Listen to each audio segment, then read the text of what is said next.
Hello student, welcome to भाभी बायोकॉम classes में आपका स्वागत है। स्टूडेंट, जैसा कि हम डिस्कस कर रहे थे रिप्रोडक्शन यूनिट के बारे में, ध्यान देना। हमने रिप्रोडक्शन में हम बात कर रहे थे। फर्स्ट ऑफ ऑल, रिप्रोडक्शन का पहला चैप्टर पूरा डिस्कस कर चुके हैं जिसका नाम है रिप्रोडक्शन ऑर्गेनिज्म। उसको हमने अच्छे से स्टूडेंट पढ़ा है। जो भी स्टूडेंट नए हैं ध्यान देना, अगर आप पूरा वीडियो देखना चाहते हैं रिप्रोडक्शन यूनिट्स का तो आपको प्लेलिस्ट मिल जाएगा रिप्रोडक्शन इन ऑर्गेनिज्म के नाम से, पहला चैप्टर। उसमें आपको जो वीडियो है आप उसको देखेंगे। देन उसके साथ साथ अगर आप sexual reproduction in flowering plant यानी कुछ भी पौधे में लैंगिक जनन का लेक्चर देखना चाहते हैं तो वो भी आपको मिल जाएगा प्लेलिस्ट में, समझ रहे हो। वहाँ पे आप सर्च करेंगे sexual reproduction in flowering plants by Biocom classes करके, आपको लेक्चर मिलेगा जो कि वहाँ पर भी प्लेलिस्ट बना दिया गया है। ध्यान देना स्टूडेंट। और आज जो कि रिप्रोडक्शन यूनिट का तीसरा चैप्टर स्टार्ट होने वाला है, these are the human reproduction के नाम से। Very very most important chapter student. खास करके ये चैप्टर की जब हम बात करते हैं तो अपने आप में इंपॉर्टेंट होता ही है यूपी बोर्ड एग्जामिनेशन के पर्पज पर। साथ ही साथ स्टूडेंट ये चैप्टर ध्यान देना तुम्हारे कॉम्पिटिटिव एग्जामिनेशन के लिए काफी इंपॉर्टेंट हुआ करता है। और ध्यान देना ये चैप्टर खास करके हमको एजुकेट भी करता है। एज अ सेक्स एजुकेशन के पर्पज पर ये चैप्टर काफी इंपॉर्टेंट हुआ करता है, ध्यान देना। और बात कर ले थोड़ा सा इस चैप्टर में डिस्क्लेमर की, ध्यान देना। इस चैप्टर में डिस्क्लेमर यही है कि आप इस चैप्टर में जब हम पढ़ाएंगे तो काफ़ी चीज़ें बहुत डिटेल में डिस्कस करेंगे। ध्यान देना, इस चैप्टर में आपको डिफरेंट डिफरेंट पार्ट्स के बारे में जानना होगा। Male reproductive parts, female reproductive parts, ध्यान देना, male external genitalia, female external genitalia, copulation के बारे में आपको जानना होगा, समझ रहे हो। तो कहने का मतलब यहाँ पे सब चीज़ें हम खुल के बात करेंगे। ध्यान देना, कोई भी चीज़ें क्योंकि भैया ये जो चीज़ें आप पढ़ रहे हैं ये आपसे की बॉडी से जुड़ा हुआ पार्ट्स है। ध्यान देना, आप यहाँ पे अपनी बॉडी का एक एक पार्ट्स को विजुलाइज करके पढ़ेंगे। अगर आप इस सब पार्ट्स को पढ़ने में, यानी जो भी हमारे बॉडी के प्राइवेट पार्ट्स हैं, अगर वो सब चीज़ों को अगर डिटेल में आप समझने में शर्मा रहे हैं तो आपको जान लो, अगर आप कुछ गलत चीज़ें धार डाल लाते हैं तो समझ लो आप एक, समझ रहे हो, आप एक अच्छे इंसान कुल मिला करके आप इस चैप्टर को पढ़िए ही नहीं। तब ध्यान देना, इस चैप्टर को पढ़ना है तो पूरा ओपन माइंड होकर के पढ़ना है। ध्यान देना, ये चैप्टर अपने आप में बहुत इंपॉर्टेंट हुआ करता है स्टूडेंट। इस वजह से हमने आपको कुछ इस चैप्टर को पढ़ाने से पहले डिस्क्लेमर दे दिया है। अच्छे से पढ़ना है आपको, कोई दिक्कत नहीं। ध्यान देना, बात कर रहे हैं ह्यूमन रिप्रोडक्शन चैप्टर की, ध्यान देना। और खास करके स्कूल की बात करें तो ये चैप्टर को उतना डिटेल में पढ़ाया भी नहीं जाता है। ध्यान देना, समझ रहे हो, इसको कहा दिया जाता है आप घर पे पढ़ लें। तो ये ध्यान देना स्टूडेंट, अपने आप में काफ़ी इंटरेस्टिंग चैप्टर होता है और जिससे आप पढ़ेंगे तो आपको चीज़ें बहुत डिटेल में समझ में आएंगी अपने बारे में, जिससे आप अपने लाइफ में जो कदम उठाएंगे अच्छा कदम उठाएंगे। ध्यान देना, क्योंकि आप अगर चीज़ों के बारे में आपको नॉलेज रहेगा तो आप कभी गलत कदम नहीं उठाएंगे। ध्यान देना स्टूडेंट। बात करते हैं हम अपने चैप्टर की तरफ। ध्यान देना, जो कि यूनिट रिप्रोडक्शन यूनिट्स का चैप्टर नंबर 3 है, जिसको बात करा जा रहा है, कहा जा रहा है ह्यूमन रिप्रोडक्शन। ध्यान देना, चैप्टर जो डिस्कस करने जा रहे हैं, ध्यान देना स्टूडेंट, ह्यूमन रिप्रोडक्शन के बारे में। ह्यूमन रिप्रोडक्शन यानी कि अपनी बारे में बात करने हैं, मानव जनन जिसको हिंदी में कहा जाता है। अगर हम बात कर ले स्टूडेंट थोड़ा सा मानव जनन की, तो मानव जनन होता क्या चीज है, ध्यान देना। जैसे जितने भी एज अ ह्यूमन बींग की बात करें तो जो भी ह्यूमन बींग की जनसंख्या दिन पर दिन बढ़ी जा रही है, ये सब किसकी वजह से हो रहा है, एज अ रिप्रोडक्शन की वजह से हो रहा है। ध्यान देना, जनन की वजह से सब चीजें, यानी कि कोई भी जिन, वहां पे हमने बात भी करा था रिप्रोडक्शन ऑर्गेनिज्म में, कोई भी जीव है अपनी जनसंख्या को बनाए रखने के लिए जनन बहुत मस्ट फीचर होता है। ध्यान देना, जिससे उसकी स्पीच जो होती है बची रहती है उसकी, समझ रहे हो। तो कहने का मतलब अपने आप में रिप्रोडक्शन एक इंपॉर्टेंट फीचर हुआ करता है स्टूडेंट, वही चीज हमने बात कर रहे हैं। जब बात करते हैं ह्यूमन रिप्रोडक्शन की, तो ह्यूमन रिप्रोडक्शन में फर्स्ट ऑफ ऑल बात आती है रिप्रोडक्टिव सिस्टम के बारे में। ध्यान देना, रिप्रोडक्टिव सिस्टम की जब हम बात करते हैं तो mail reproductive system and female reproductive system, ध्यान देना, समझ पा रहे हो। अब मेल रिप्रोडक्टिव सिस्टम क्या होगा, जिसमें मेल पार्ट्स इंक्लूड होंगे, और female reproductive female parts include होंगे। ध्यान देना, अब इसको हम समझने से पहले थोड़ा सा और चीजें समझ लेते हैं इसके आउटलाइन के बारे में। जैसा कि बताया है, जैसे हम क्या होते हैं जब जन्म लेते हैं, समझ रहे हो, जब हमारा जन्म होता है तो होता क्या चीज़ है, जब हम जन्म लेते हैं तो हमारा ग्रोथ होता है, समझ रहे हो। ग्रोथ यानी जुवेलाइन फेज में पहुंचते हैं, जुवेलाइन फेज होने के बाद तब हम जाकर हम प्यूबर्टी स्टेज में पहुंचते हैं, समझ रहे हो। प्यूबर्टी स्टेज, प्यूबर्टी स्टेज यानी कि रिप्रोडक्टिव स्टेज जिसको कह सकते हैं यौनारंभ अवस्था हिंदी में, प्यूबर्टी स्टेज यानी कि ऐसी अवस्था होती है जो कि 12 से 13 साल की आयु की अवस्था देखी जाती है। इस अवस्था में बॉडी की लेवल पर काफ़ी सारे चेंजेस होते हैं, समझ रहे हो, जिसके दौरान उनको सेक्स एजुकेशन के बारे में एजुकेट करना हमको बहुत ज़रूरी होता है। और खास करके अगर आप ये चैप्टर को पढ़ेंगे आपको बहुत चीज़ डिटेल में पढ़ने को भी मिलेगा, ध्यान देना। वही चीज़ बताया जा रहा है। तो वो puberty stage these are the, आगे चल करके जैसे ही आप 22 से 23 साल के आसपास पहुंचते हैं, अबाउट समझ रहे हो 25 ईयर ओल्ड के जब होने लगते हैं, समझ रहे हो, तब थोड़ा बहुत प्रेशर हो जाता है घर वाले से आपको कि समझ रहे हो मैरिज वगैरह के लिए। तो कहीं ना कहीं ये चैप्टर हमको बतलाता है कि क्या चीज़ें हैं, क्यों मतलब वहाँ पे कैसे इंक्लूड होता है। कुल मिलाकर कि ये रिप्रोडक्शन चैप्टर में हमको डिटेल में डेप्थ में नॉलेज लेना हुआ करता है, ध्यान देना। इसके साथ साथ ये चैप्टर हमारे चारों तरफ जो समाज को, जो भी सोसाइटी है उसको भी कोरिलेट करके चला होता करता है, ध्यान देना। पूरे जो समाज की सोसाइटी वगैरह जो देख करके जो थॉट्स वगैरह होती हैं, बहुत सारी चीजें हमको इस चैप्टर में समझने को मिलती है, ध्यान देना।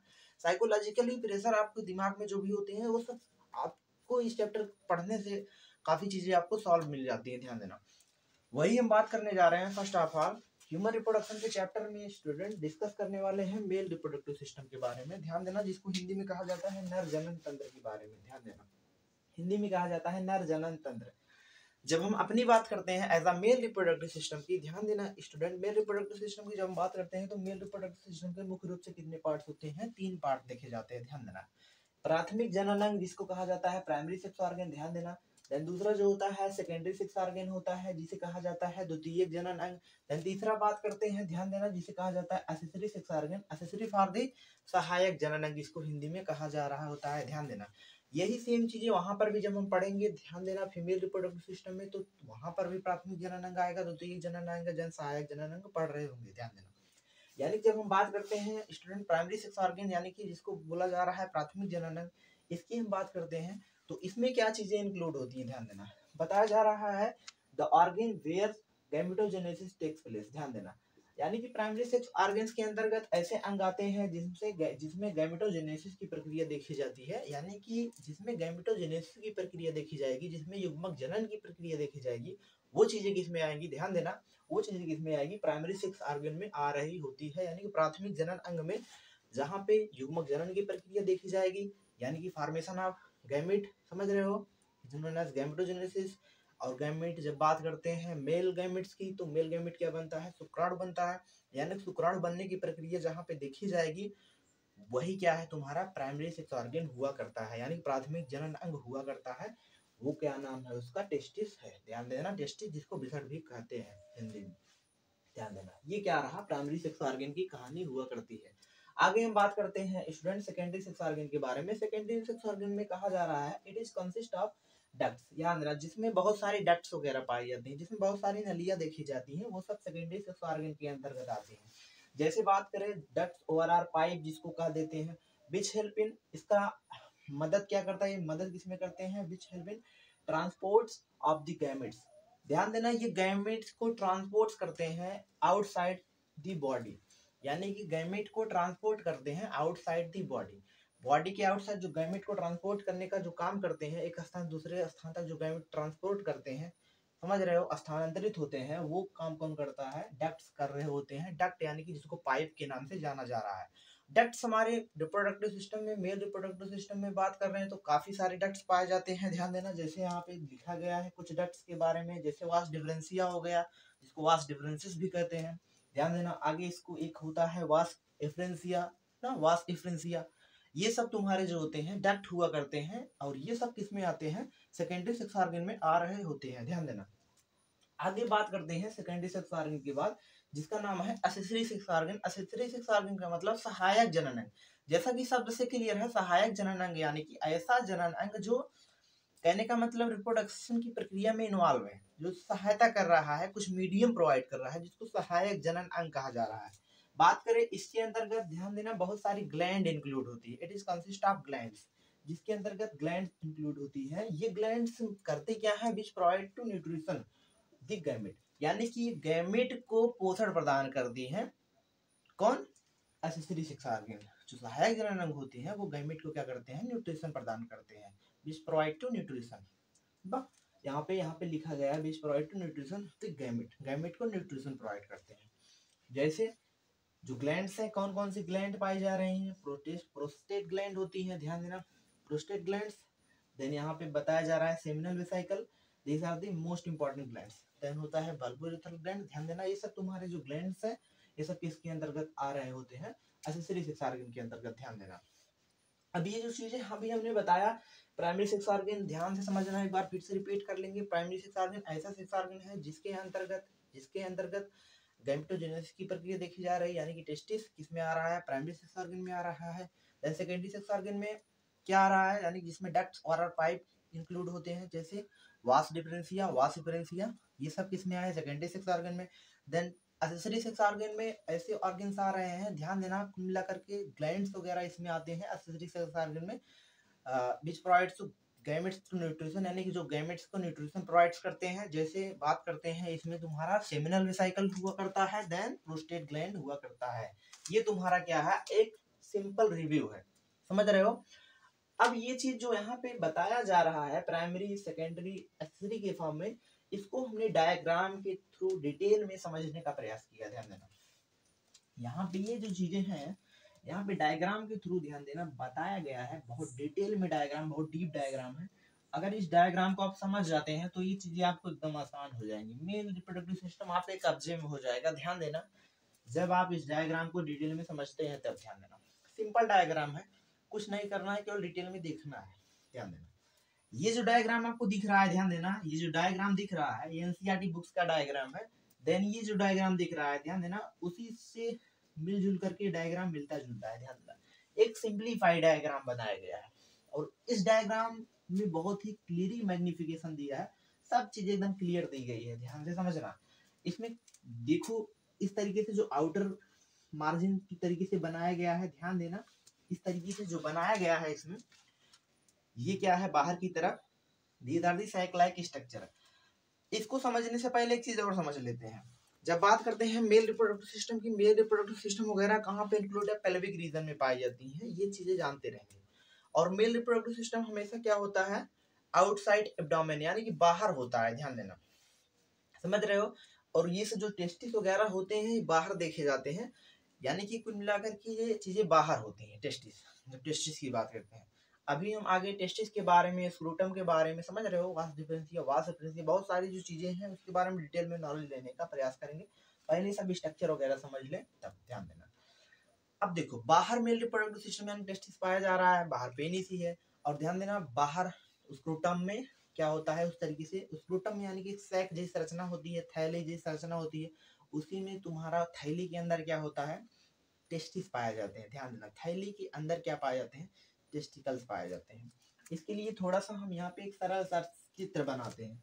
जैसे मान लो ये कोई पर्सन है, इस तरीके से कोई मेल है, जैसे मेल होता है ऐसे मेल है, यहाँ पे एब्डोमेन का रीजन है, ध्यान देना एब्डोमेन रीजन ये इस तरीके से, यहाँ पे क्या होता है इस तरीके से तुम्हारा दो पाया जाता है टेस्टिस। ध्यान देना इस तरीके से दो टेस्टिस देखा जा रहा होता है, और जो टेस्टिस देखा जा रहा होता है ये एक सैक में होता है। ध्यान देना एक सैक में होता है, एक थैली में होता है, एक सैक में पाया जाता है। सैक का मतलब होता है स्क्रूटम जिसको कहते हैं, इसी सैक में पाया जा रहा होता है। ध्यान देना और ये आउटसाइड द बॉडी होता है, यानी कुल मिलाकर के इसको हम कह सकते हैं आउटसाइड होता है, बाहर होता है।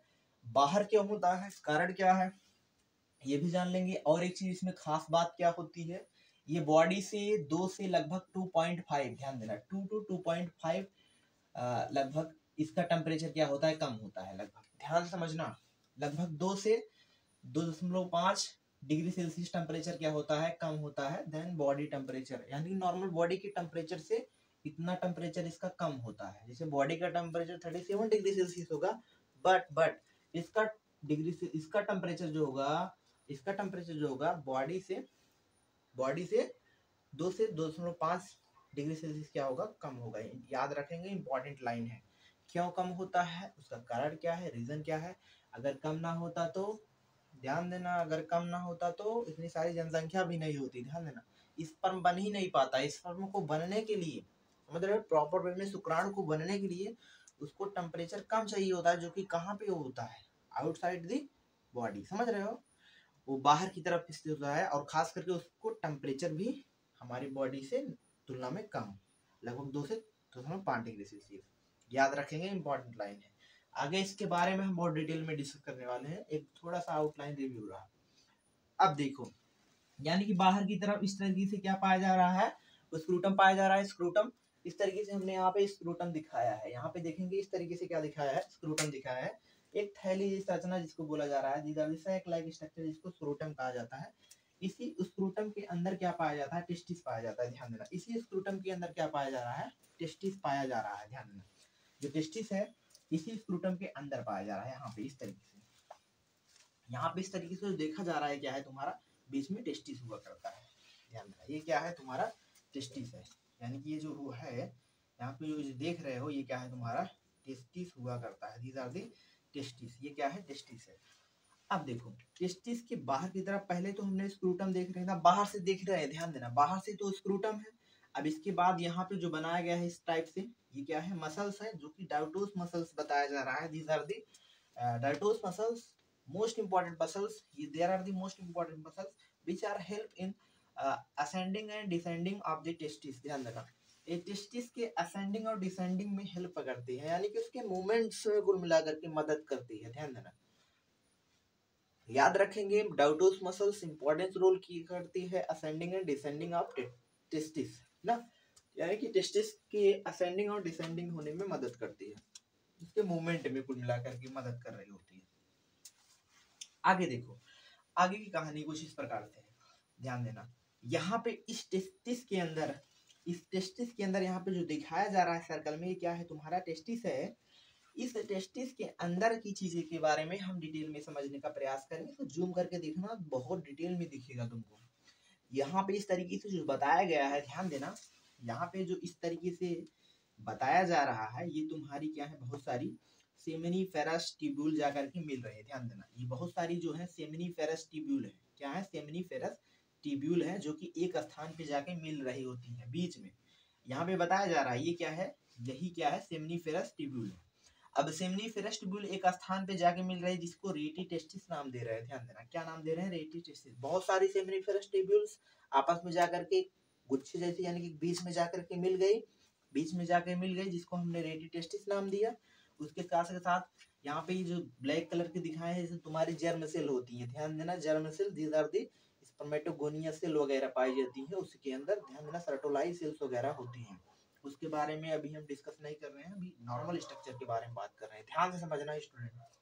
तो कहने का मतलब हमने बात किया कि इस तरीके से बहुत सारे सेमिनिफेरस ट्यूब्यूल आपस में जाकर के एक स्थान पे मिल रहे हैं, जिसको हम रेटी टेस्टिस बोल रहे हैं।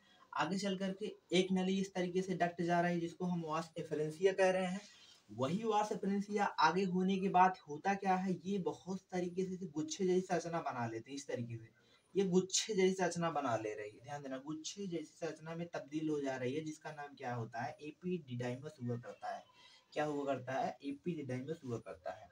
आगे चल कर के वही एपिडिडाइमस किसमें ओपन हो रहा होता है, ध्यान देना, वास डिफरेंसिस में ओपन हो रहा होता है, जिसको वास डिफरेंसिया भी कहते हैं, उसमें ओपन होता है। वही वास डिफरेंसिया आगे चल के एम्फुला रीजन में खुलता है।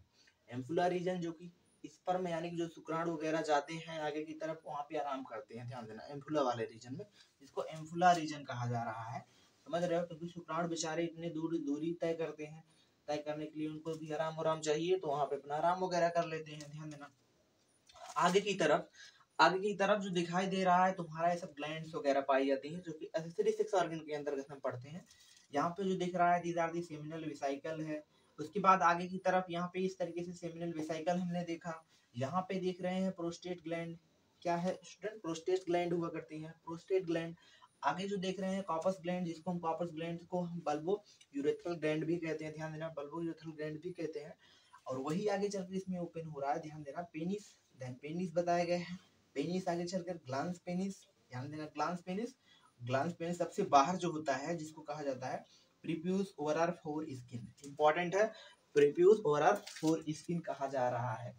यही प्रीप्यूस ओवरर फोर स्किन जो होता है, कुछ धर्म में काट दिया जाता है, ध्यान देना, कुछ रिलीजन में इसको क्या कर देते हैं, कट करके रिमूव कर देते हैं पार्ट्स को।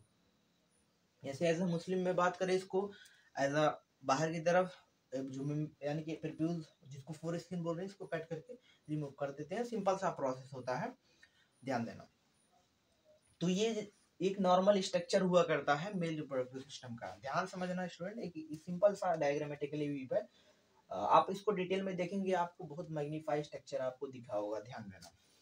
अब देखो ये स्ट्रक्चर यहाँ पे दिखाया गया है इस तरीके से, यही स्ट्रक्चर यहाँ पर है। ये एनसीईआरटी बुक्स का स्ट्रक्चर है, ध्यान देना।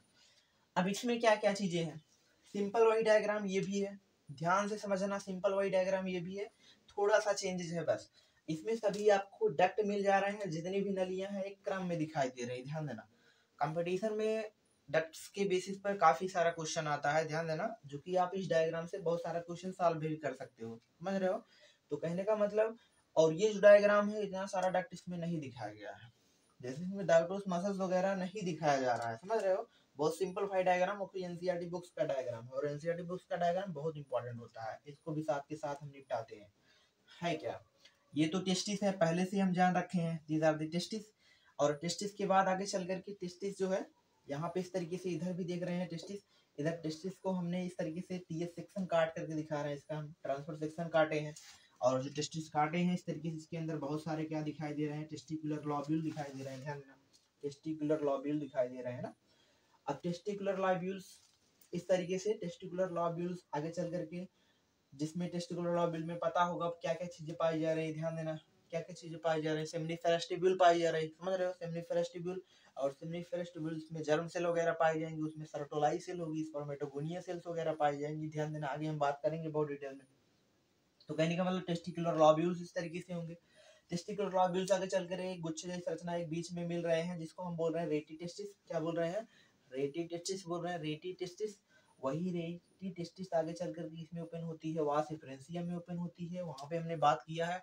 रेटी टेस्टिस बहुत सारा सेमिनिफेरस ट्यूब्यूल मिलकर के रेटी टेस्टिस बना रहा है, वही रेटी टेस्टिस आगे चलकर इसमें ओपन हो रहा है, वास डिफरेंशिया में ओपन हो रहा है, वही वासेफरेंसिया आगे चल के इसमें ओपन होगा, ध्यान समझना, एपीडिडाइमस में, एपीडिडाइमस में वही चीज यहाँ पर भी दिखाया गया है, वासेफरेंसी किसमें ओपन हो रहा है, एपीडिडाइमस में ओपन हुआ करता है, एपीडिडाइमस में ओपन हुआ करता है, ध्यान देना। Epididymis there are most important region, बहुत इंपॉर्टेंट रीजन होता है।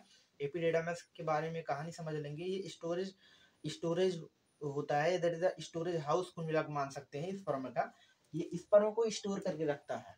जब शुक्राणु बन जाता है, जब शुक्राणु बन जाता है, बनने के बाद यहीं पे स्टोर रहता है एपीडिडाइमस वाले रीजन में, जैसा कि यहाँ पे बताया जा रहा है। इसी एपीडिडाइमस वाले रीजन में क्या होता है, तुम्हारा शुक्राणु जो होता है, स्पर्म जो होता है, स्टोर होके पड़ा रहता है। जैसे ही कोई बच्चा है, मान लो 12 से 13 साल की आयु में ये चीजें बनना स्टार्ट हो जाती है, ध्यान देना। जैसे जब उसके अंदर सेक्सुअल डिजायर वगैरह उठेंगे तो होगा क्या, सिंपल सा प्रोसेस होगा, जो यहाँ पे बहुत सारे शुक्राणु इकट्ठा हुए रहते हैं, और ड्यूरिंग सेक्सुअल डिजायर के दौरान इसको बाहर निकाल दिया जाता है, ध्यान देना, बाहर निकाल दिया जाता है, जिसको हम नाइट फॉल के नाम से जानते हैं। बहुत सिंपल फिनोमेना होती है, इसमें बहुत सारा हमको कंट्रोवर्सी क्रिएट नहीं करना होता है, इसमें लोग अलग अलग चीज मानते हैं, तो सिंपल है। यहाँ पे जब स्पर्म बहुत सारा इकट्ठा हो जाएगा तो बॉडी से बाहर निकल जाता है, सिंपल प्रोसेस होती है, ध्यान देना, अपने आप, जैसे नाइट फॉल सपने में सेक्सुअल डिजायर वगैरह आने से बाहर हो जाता है, सिंपल। तो कहने का मतलब ये रही एपीडिडाइमस के बारे में कहानी, यानी कि एपीडिडाइमस में ही स्पर्म बनने के बाद इकट्ठा होता है, चीजें ध्यान देना, आगे इसके बारे में और डिटेल में हम समझने का प्रयास करेंगे, ध्यान देना। वही आगे चल करके ध्यान देना, एपीडिडाइमस जो आगे चल करके इस तरीके से पतली नली बना रहा है, इस तरीके से एक बहुत पतली नली बन रही है, जिसको हम बोल रहे हैं वास डिफरेंसेस बोल रहे हैं, दीस आर दी वास डिफरेंसेस, जो कि यहाँ पे बताया गया है, वास डिफरेंसेस अथवा वास डिफरेंशिया, वास डिफरेंसेस ओवरऑल वास डिफरेंशिया कह रहे हैं। आगे चल करके यही वास डिफरेंशिया, वास डिफरेंसेस आगे चल कर ओपन किसमें हो रहा है, ध्यान देना, ध्यान देना, सेमिनल वेसाइकल, जो कि इसमें टैक्ट ओपन हो रही है इस तरीके से यूरिन ब्लैडर से होती हुई, यहाँ पे वो जो दिखाया गया है ये क्या है, यूरिनरी ब्लैडर है, क्या है, यूरिनरी ब्लैडर में ओपन होता है, ध्यान देना, यूरिनरी ब्लैडर से होते हुए, इस तरीके से यूरिनरी ब्लैडर से होते हुए, ध्यान समझना, जिसमें सेमिनल वेसाइकल अपनी डक्ट्स ओपन करती हैं, उसके देन सेमिनल वेसाइकल्स ग्लैंड्स लगी होती हैं, देन प्रोस्टेट ग्लैंड्स लगी रहती हैं, इंपॉर्टेंट है, देन बल्बो यूरेथ्रल ग्लैंड लगी होती हैं। मोस्ट इंपॉर्टेंस जान लेंगे, जो सेमिनल वेसाइकल्स होती है, ध्यान देना, दैट द फॉर्मेशन ऑफ सीमेन, ध्यान देना, ये सीमेंस का फॉर्मेशन करती हैं, वीर्य का निर्माण करती हैं, जिसको हम सीमेन प्लाज्मा भी कहते हैं, ध्यान देना। कुल मिला के यहाँ पे हम तीनों ग्लैंड भी मान सकते हैं, देयर आर 3 ग्लैंड्स जो है मिलकर के कुल क्या करती हैं, ये सीमेन का फॉर्मेशन करती हैं, वीर्य का निर्माण करती हैं, जो कि लगभग देखा जाए तो 95% पार्ट्स होता है। बात करें जो स्पर्म होता है, ओनली 5% ही होता है, बाकी का सभी भाग क्या होता है तुम्हारा, सीमेन ही होता है, ध्यान देना, जो कि सीमेन प्लाज्मा भी कहते हैं। और उसमें सीमेन के साथ साथ बहुत सारी चीजें होती है सीमेन, जैसे फ्रक्टोज होता है, कैल्शियम होता है, ये सब चीजें देखी जाती है, ध्यान देना। तो आगे की तरफ कहने का मतलब इंपॉर्टेंट है, सेमिनल वेसिकल प्रोस्टेट ग्लैंड्स क्या कर रहे हैं, ये सब मिल करके सीमेन प्लाज्मा का फॉर्मेशन कर रहे हैं, जो कि बॉडी में 95% पार्ट्स इंक्लूड कर रहे हैं स्पर्म का। स्पर्म ओनली 5% हुआ करता है, ध्यान देना।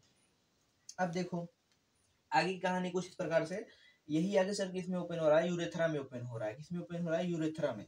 यूरेथ्रा यानी कि ध्यान देना, यूरेथ्रा यानी कि ध्यान देना, मूत्राशय जिसको कहा जा रहा है, मतलब मूत्राशय, मूत्र मार्ग भी कह सकते हैं आगे चल के, वही पेनिस के थ्रू, पेनिस में ग्लांस पेनिस फोरस्किन से, यानी कि पेनिस से बाहर निकाल दिया जाता है, simple. Penis this are the external genitalia of male reproductive system. Male reproductive system का एक्सटर्नल जेनेटेलिया हुआ करता है पेनिस, इंपॉर्टेंट है, ध्यान देना। और एक चीज स्टूडेंट इसमें साथ के साथ ये भी निपटा लेंगे आप, साथ के साथ ये भी देख लेंगे कि यहाँ पे जो दिख रहा है तुम्हारा वास डिफरेंशिया, जब पुरुष की नसबंदी करनी होती है जिसको कहा जाता है वेस्कोटॉमी, उसमें करते क्या है, सिंपल सा यही वास डिफरेंशिया वाली जो देख रहे हैं नली को ही नॉर्मल कट कर देते हैं, ध्यान देना। इसको कट करके हम सीज कर देते हैं, सिंपल प्रोसेस करते हैं, इस तरीके से कट करके इसको यहाँ पे हम सीज कर देते हैं। अब होता क्या चीज है, जैसे ही हमने कट करा, कट करके सीज करा, तो होगा क्या, शुक्राणु तो हमारा बनेगा, इधर इधर भी शुक्राणु बनेगा, लेकिन शुक्राणु आगे की तरफ नहीं जा पाएगा, ध्यान देना, शुक्राणु आगे की तरफ जा ही नहीं पाएगा। सीमेन बट निकलेगा, ध्यान देना, सीमेन रिलीज होगा लेकिन शुक्राणु नहीं होगा सीमेन। क्यों शुक्राणु नहीं होगा, क्योंकि उसकी नली को हमने क्या किया है, उसकी रास्ते को ही क्या कर दिया है, काट दिया है, उसके बीच वाली जो रास्ता है उसको हमने काट दिया है, जिसकी वजह से शुक्राणु तो बनेगा लेकिन इजैकुलेट नहीं होगा, समझ रहे हो, इजैकुलेट नहीं होगा स्पर्म, जिससे ओनली सीमेन इजैकुलेट होगा। इंपॉर्टेंट है, ध्यान से समझना।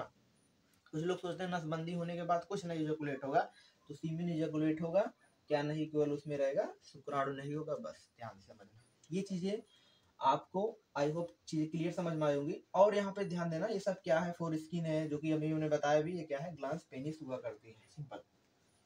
एक चीज और जान लेंगे इसमें, बहुत इंपॉर्टेंट खास बात हुआ करती है, जैसे जब हम बात करते हैं मेल रिप्रोडक्टिव सिस्टम की, तो मेल रिप्रोडक्टिव सिस्टम में जो यूरिन पास होता है और स्पर्म पास होता है एक ही रास्ते के द्वारा हो, ध्यान देना, यूरिन और स्पर्म एक ही रास्ते के द्वारा मेल में क्या होता है, पास हुआ करता है, यानी एक ही रास्ते के द्वारा स्पर्म भी निकलेगा, एक ही रास्ते के द्वारा यूरिन भी बाहर निकलेगा। लेकिन फीमेल की जब हम बात करते हैं तो वहां पे देयर आर सेपरेट ओपनिंग, वहां पे ओपनिंग जो होती है सेपरेट पाई जाती है। यूरिन के लिए, यूरिन पास होने के लिए अलग ओपनिंग होगी जिसको यूरेथ्रल ओपनिंग कहेंगे, देन वहां पे मेंसेस के लिए अलग ओपनिंग होगी जिसको हम कहेंगे वेजाइनल ओपनिंग, ध्यान देना, उसको भी हम डिटेल में पढ़ेंगे जब हम फीमेल रिप्रोडक्टिव सिस्टम पढ़ाएंगे वहां पर डिटेल में, ध्यान देना। आई होप स्टूडेंट आपको चीजें बहुत क्लियर समझ में आएंगी। अगर आपको इस टॉपिक्स में कोई डाउट्स हो ध्यान देना, आप कमेंट्स करेंगे। Then thanks for watching video students.